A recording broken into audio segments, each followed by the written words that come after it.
യേശുദേവന്റെ കാരുണ്യ പ്രവർത്തികളെ സ്മരിച്ച നിരാലംബരായവർക്ക് സംയുക്ത കരോൾഗാനം പാടി സഹായമെത്തിക്കുകയാണ് സേനാപതി പഞ്ചായത്തിലെ മാങ്ങാത്തൊട്ടി എന്ന കൊച്ചുഗ്രാമം.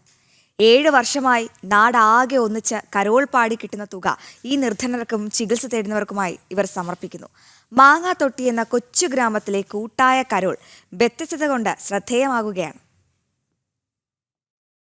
7 വർഷമായി മാങ്ങാത്തൊട്ടിയിലെ ക്രിസ്മസ് ആഘോഷം എങ്ങനെയാണ്? നാടൊന്നാകെ കരോൾ പാട്ടുകൾ പാടി ഗ്രാമവീഥികൾ ആഘോഷമാക്കും.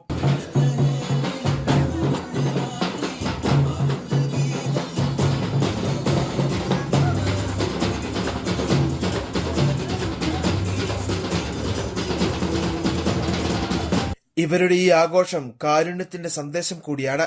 നിരാലംബരായ ആളുകൾക്ക് സഹായമാകുക എന്ന ലക്ഷ്യത്തോടെയാണ് ഗ്രാമം ഒന്നിച്ച് കരോൾ നടത്തുന്നത്. താളമേളങ്ങളുടെയും ക്രിസ്മസ് ഗാനങ്ങളുടെയും അകമ്പടിയിൽ പാപ്പാമാർ ആടിത്തിമിർക്കുന്നു. കുട്ടികൾ മുതൽ മുതിർന്നവർ വരെ ഈ പുണ്യപ്രവർത്തിക്കായി ഒത്തുചേരുന്നു. കാന്തിപ്പാറ സെന്റ് സെബാസ്റ്റ്യൻസ് പള്ളി, മാങ്ങാത്തൊട്ടിയിലെ സെന്റ് ജോൺസ് CSI പള്ളി, സെന്റ് ജോൺസ് യാക്കോബായ പള്ളികളുടെ നേതൃത്വത്തിലാണ് കാരുണ്യ കരോൾ സംഘടിപ്പിക്കുന്നത്. കരോൾ നടത്തി കിട്ടുന്ന തുക ദുരിതമനുഭവിക്കുന്നവർക്ക് എത്തിച്ചു നൽകും.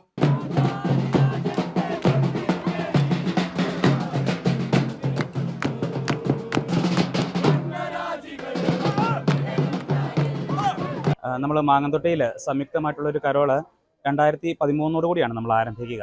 അതിന് ഏറ്റവും പ്രധാനമായിട്ടുള്ളൊരു ലക്ഷ്യമായിട്ട് നമ്മളതിനെ കണ്ടത് നമ്മുടെ ഉദ്ദേശം എന്ന് പറയുന്നതും നിർധനരായിട്ടുള്ള രോഗികളെ നമുക്ക് കഴിയുന്ന വിധത്തിലുള്ളൊരു സാമ്പത്തിക സഹായം അവർക്ക് നൽകാം എന്ന് വിചാരിച്ചുകൊണ്ടാണ്.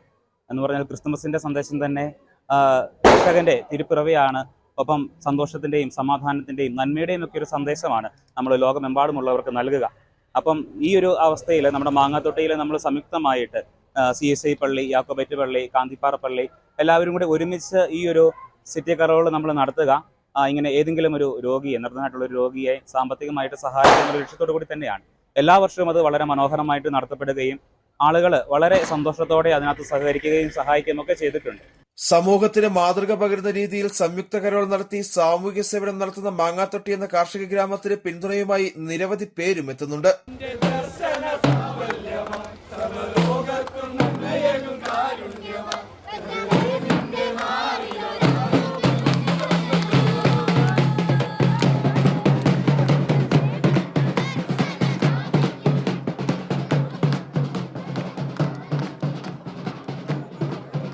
ജനം, ഇടുക്കി.